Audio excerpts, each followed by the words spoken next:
Fala, galerinha, aqui é o professor Fábio, aqui ao meu lado o Valdilson, nosso intérprete. Então, olha só, a aula de hoje nós vamos falar sobre interações elétricas entre cargas elétricas. Bom, quais são os objetivos dessa aula de hoje? Identificar a forma e a orientação do campo elétrico de um corpo pontual, tá? A gente vai ver que corpo pontual, na verdade, é a carga elétrica pontual, que nós falamos aqui, que eu falo aqui de forma simples para vocês. Mas você tem que saber que quando eu falo carga elétrica pontual, estou falando de um corpo bem pequenininho que tem carga elétrica, que a propriedade desse corpo é a carga elétrica, ok? Então, olha só. Reconhecer a condição de átomo ou molécula neutra eletricamente. Compreender as moléculas que se formam sob a ação de campos elétricos, de seus átomos componentes. E determinar o valor da carga elétrica de um corpo, ok? Vamos lá, então? Bom, isso você já deve saber que o próton tem, ou melhor, uma carga elétrica positiva, um corpo pontual com carga elétrica positiva. Ele tem um campo esférico, que é um campo de repulsivo, para fora. Então, pensou em carga positiva? Repulsivo. Carga negativa? Atrativo, ok? Então, carga negativa, atrai. Carga positiva, repele. Só que esse negócio de repelir e atrair, na verdade, depende do outro corpo interagente, ok? É que, na verdade, a carga positiva e a carga negativa seu campo teve orientação definida por uma carga elétrica positiva de prova. Uma carga elétrica positiva para definir a orientação do campo. Então, se eu pegar uma carga positiva e pôr aqui, repele para fora. Então, campo para fora. Se eu colocar uma carga positiva aqui na carga negativa, atrai. Portanto, o campo aponta para dentro. Ok? Bom, já sabemos também que a carga positiva com carga positiva repele, né, de tal forma que seus campos não se conectam, se afastam, e que cargas de sinais opostos se atraem e se conectam, ok? Formando então uma conexão entre as linhas de campo sem mudar a orientação. Tudo bem? Uma coisa bem importante é que cargas elétricas positivas, quando estão ligadas com cargas elétricas negativas, quando tem um corpo positivo e um corpo negativo, formam o que nós chamamos de polo elétrico, ok? Por exemplo, o cloreto de sódio. O sódio ele tende a ser positivo, o cloreto tende a ser negativo, porque o cloreto tem mais eletronegatividade do que o sódio. Então, o que acontece? O cloreto tende a ser negativo, polaridade negativa, sódio positiva. Então, você tem ali uma forma de ligação que dá mais ou menos essa ideia aqui. Tem um polo positivo e um polo negativo, dipolo elétrico, ok? Tudo bem? Guarde esse nome, dipolo elétrico. Tensão superficial da água. Então, esse é um ponto muito importante. A água é, na verdade, uma ligação covalente. Na verdade, ela não é uma ligação covalente, não tem tanta polaridade, porém a água tem sim uma diferença de polaridade. Ou seja, o hidrogênio ele é menos eletronegativo do que o oxigênio e tende a perder seus elétrons para o oxigênio. Na verdade, não perde, eles compartilham o elétron, só que a nuvem eletrônica, que é a órbita do elétron, tende a ficar mais próximo do oxigênio e menos próximo do hidrogênio, do núcleo do hidrogênio. O que acontece então é que nós temos uma polaridade, hidrogênio positivo na molécula de água, oxigênio positivo, negativo na molécula de água, ok? Então, essa polaridade está representada aqui na figura, oxigênio negativo, hidrogênio positivo. Vai, então, fazer o quê? Fazer com que cada molécula de água se conecte a outra molécula de água pelas orelhinhas aqui do Mickey Mouse, ok? Se você olhar aqui, ó, tem essas orelhinhas aqui do Mickey Mouse, são o hidrogênio, as orelhinhas se ligam ao oxigênio, que é o átomo maior, ok? E aí, o nome dessas forças de interação entre moléculas, tá? Moléculas que a princípio estão neutras, e por isso essa força é interessante, é chamada Van der Waals. E essa ligação aqui das moléculas de água forma o que nós chamamos de pontes de hidrogênio, ok? Então, isso aqui forma uma estrutura na água. A água não é sólida, mas tem uma estrutura bem bonitinha devido a essas pontes de hidrogênio, devido a essa polaridade da água. E sabe que até o mosquito usa isso para caminhar na água. Você já deve ter visto aquele mosquitinho, aquela aranha, caminhando na água. Se você for fazer igual, você vai afundar, ok? Não vai conseguir. Porém, se você estiver em alta velocidade, até que você consegue. né? Já tem até aquelas brincadeiras que o pessoal faz para correr em cima das boias na água, ok? Então, olha só, vamos ver se você entendeu a ideia aqui e vamos ver se você consegue resolver essa questão. A força de Van der Waals, resultante entre os dipolos elétricos formados pelas moléculas de água, são responsáveis pelo andar do mosquito por cima da água, a tensão superficial da água. Dos elementos que formam a molécula de água, qual deles deve conter o polo negativo da molécula de água? Tempo para você responder? Vamos lá.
Fácil, né? O professor aqui já tinha até falado durante a aula. Olha só. Você tem aqui o átomo ou melhor, a molécula de água é formada por 2 hidrogênios e um oxigênio, ou seja, hidrogênio e oxigênio. O hidrogênio é menos eletronegativo do que o oxigênio. Portanto, o oxigênio consegue fazer com que a nuvem eletrônica, os elétrons, fiquem mais próximos do seu núcleo do que do núcleo do hidrogênio. Fazendo com que o hidrogênio fique positivo, enquanto o oxigênio negativo. Então, quem deve conter o polo negativo da molécula de água? O mais eletronegativo, o oxigênio. Ok? Então, galera, você já sabe também, né? Já falei isso durante a aula. Você tem aqui o núcleo atômico formado por prótons e nêutrons. Você tem aqui os elétrons, a nuvem eletrônica ao redor desse núcleo. O elétron e o próton têm cargas elétricas iguais. Portanto, se eu tiver num átomo o mesmo número de elétrons e o mesmo número de prótons, eu tenho um átomo equilibrado eletricamente, neutro. Ok? Então, eu posso calcular a carga elétrica evidente no átomo. O que é carga elétrica evidente? É a carga elétrica causada pelo desequilíbrio elétrico. Quando eu tenho diferença entre níveis de prótons e níveis de elétrons. Ok? Por exemplo, se eu tiver mais elétrons do que prótons, esse átomo vai estar negativo, porque o elétron tem carga negativa. Se eu tiver mais prótons que elétrons, o átomo vai estar, então, positivo. E, na verdade, o que varia são os elétrons, porque é a nuvem eletrônica que se desloca no átomo. Você não consegue deslocar o núcleo atômico, porque o núcleo atômico forma a massa do átomo, se você não lembra. Se eu tirar um próton, eu tiro massa do átomo. Não faz sentido, eu só posso fazer isso se eu fizer uma reação nuclear. Ok? Então, olha só. A eletrização, o que é eletrizar? Eletrizar o átomo é causar essa diferença entre níveis de prótons e elétrons. Mas quando a gente fala de um corpo, eletrizar significa tirar carga elétrica positiva ou tirar carga elétrica negativa de um corpo, ok? Um mol de hidrogênio, H, de massa atômica, 1 unidade atômica, tem massa total de 1 grama. O oxigênio tem massa atômica de 16 unidades atômicas. Então, o oxigênio tem 16 vezes a massa do hidrogênio. E número atômico igual a 8. Lembra que o número atômico é o número de prótons? Se eletrizarmos 10% das moléculas de água contidas em um copo d'água de 180 ml, adicionando um elétron para cada uma, qual será a carga elétrica em módulo acumulada no copo? Tempo aí para vocês responderem essa questão. O professor já discute ela com vocês.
Olha pro tio aqui, o tio vai te ajudar, mas tem que resolver de forma bem tranquila, tá? Então vamos lá. Primeira coisa que tem que fazer é saber o que é essas unidades atômicas aí, né? Lembre-se que unidades atômicas são o número de prótons e o número de elétrons. Número de prótons e número de nêutrons. 16 unidades atômicas significa que o átomo de oxigênio tem 8 prótons e 8 nêutrons. E por que eu sei que tem 8 prótons? Por causa do número atômico, ok? O número atômico é o número de prótons que o átomo tem. Isso é dado lá na tabela periódica, ok? Bom, uma molécula de água tem 2 hidrogênios e 1 oxigênio, dando um total de 2 unidades atômicas para o hidrogênio e 16 unidades atômicas para o oxigênio, o que dá um total da molécula de 18 unidades atômicas. Essa é a massa molecular da água, 18 UA, ok? 1 mol de molécula de água, de H2O, dá 18 unidades atômicas vezes 1 grama, que dá 18 gramas. Quando a gente fala mol é um número na química. É um número como acontece no comércio com a dúzia, né? Dúzia de ovos, 12 ovos. Okay? É um número, 12. 12 limões, 12. Tem uma razão para existir esse número? Tem, mas eu não vou discutir aqui. Ok? Então, olha só, 1 mol, né, de H2O é o número 6 vezes 10 elevado a 23, ou seja, 6,02 vezes 10 elevado a 23 moléculas de água. Por que esse número? Por causa do mol. Esse é o número do mol. Ok? Então você pega 1 mol de moléculas de água, vai dar 18 gramas de água. Ok? 1 mol de uma unidade atômica só, de hidrogênio, dá 1 grama. Mas 1 mol de água, que tem 18 unidades atômicas, dá 18 gramas. Ok? Agora você pega 18 gramas, por que são 18 gramas? Vamos lá? Ou melhor, vamos olhar aqui. O exercício falou que é para usar 10% da água. A água tem essa questão, que é uma questão histórica. Cada 1 ml de água é 1 grama de água. Ok? Tem essa equivalência, volume e massa. Então, 180 ml de água significa 180 gramas de água. Portanto, 10% de 180 gramas, fazer igual minha mãe faz no mercado, 10% divide por 10. Pega, divide por 10. 180 dividido por 10, 18. Ok? Sempre assim que a gente faz. 18 gramas de água. 18 gramas de água, opa, bateu aqui, ó. 18 gramas de água é 1 mol de H2O. Ok? Então, é 1 mol de elétrons que eu vou dar para essas moléculas aí. Para esses 18 gramas de água. Eu vou dar 1 mol de elétrons. Não é 1 elétron para cada molécula? 1 elétron para cada molécula. Quantas moléculas eu tenho? 18 vezes 1 mol, tem 1 mol de moléculas. 1 mol de moléculas e 1 mol de elétrons. Ok? Agora, se eu pegar esse número de elétrons, que é 1 mol de elétrons, lembrar que esses elétrons têm carga elétrica negativa. Por isso a gente põe sinal negativo aqui, ó. Só para dizer que a carga elétrica é negativa. Pega essa carga elétrica, pega esse número de elétrons, multiplica pela carga elétrica de cada elétron, que é 1,6 vezes 10 elevado a menos 19 coulombs. Esse número feio aqui, por razões históricas, esse número é feinho assim, porque o pessoal não sabia a existência do elétron quando criaram essa unidade. Ok? Bom, calculando, a quantidade de carga é N vezes E. N é o número de elétrons, que eu dei para esse total de moléculas, que é 1 mol de elétrons, vezes 1,6 vezes 10 elevado a menos 19 coulombs. O que me dá um total de, pega o número, multiplica com o número, 6,02, multiplica com 1,6, dá 9,63. 10 elevado a 23, multiplica com 10 elevado a menos 19. Repete a base e soma os expoentes. 23 mais menos 19 vai dar 4. Lembre-se, 10 à quarta é a casa da dezena de milhar. Portanto, 9 é uma dezena de milhar, então é 96.000, ok? E 300 coulombs de carga elétrica. Essa carga elétrica é enorme, gente, é enorme, tá? Eu não sei se é até o nível de um raio. É enorme essa carga elétrica. Quer dizer que 10% daquele copinho de água, se eu pegar 1 elétron para cada molécula de água, dá uma carga elétrica enorme. Ok? Resposta certa, então, letra D. Tudo bem? Vamos lá, continuar então para o próximo exercício.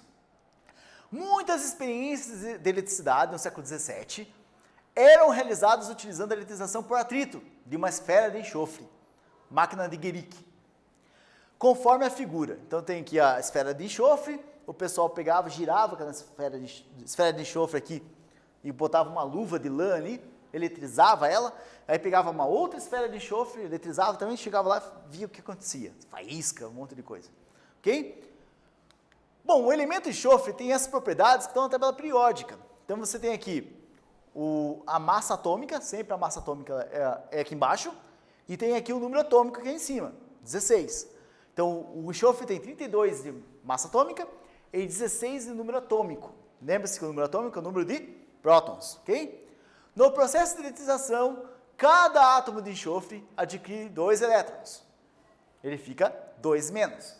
O enxofre fica ionizado com 2 elétrons a mais de desequilíbrio elétrico. Se a esfera tem 1,2 vezes 10 elevado a 26 átomos, qual é a carga elétrica em módulo acumulada em unidades de Coulomb? 3,3 megacoulombs, 2,2 megacoulombs, 4,4 megacoulombs, 6,6 megacoulombs. Mega é milhão de coulomb. Tempo para vocês responderem.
Ok, esse exercício ele é muito parecido com o primeiro, então você tem que usar as mesmas técnicas para fazer esse exercício, tá?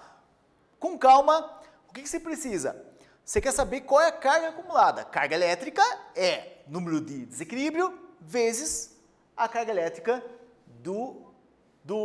das partículas que estão em desequilíbrio. No caso, quem estão em desequilíbrio? O elétron. Então essa carga elétrica aqui é a carga elétrica do elétron. Quantos elétrons eu estou desequilibrando. Quantos elétrons tem a mais? São 2 elétrons para cada átomo de enxofre. Quantos átomos de enxofre são?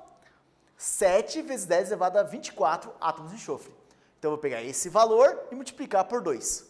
É só multiplicar número com número, eu vou ter 1,4 vezes 10 elevado a 25 elétrons. O motivo desse sinal negativo é que a carga elétrica do elétron é negativa, para eu não esquecer de pôr negativo aqui. Então, vamos lá. Menos 1,4 vezes 10 elevado a 25 elétrons, vezes a carga do elétron. Eu vou ter o que, então? Vou ter menos 1,4 que multiplico com 1,6, vai dar menos 2,24, e 10 elevado a 25 vezes 10 elevado a 19. Da mesma forma que antes, repete a base, soma os expoentes. Vou ter 6. Vou ter, então, 2,24 vezes 10 elevado a 6, ômega, Coulomb. Lembrando que milhão, 10 a 6 é milhão, então isso aqui é 2 milhões. Ok? E 240 mil coulombs. Beleza? A carga elétrica é megacoulomb. Veja que a resposta, então, seria a letra B. O que a gente viu nessa aula? Okay? Nós vimos nessa aula que os átomos se ligam e formam moléculas e que cada molécula tem uma força que interage com outra, chamada de força de Van der Waals. Compreendemos que a causa do desequilíbrio elétrico, né, quando você desequilibra uma molécula ou um átomo eletricamente, você aumenta o nível de elétrons ou baixa o nível de elétrons, causando um desequilíbrio elétrico. E aprendemos a determinar a carga elétrica de um corpo, que é bem difícil, né? Os cálculos são complicadinhos, mas é isso aí, gente. Bom, um abraço para vocês, até a próxima aula do professor Fábio.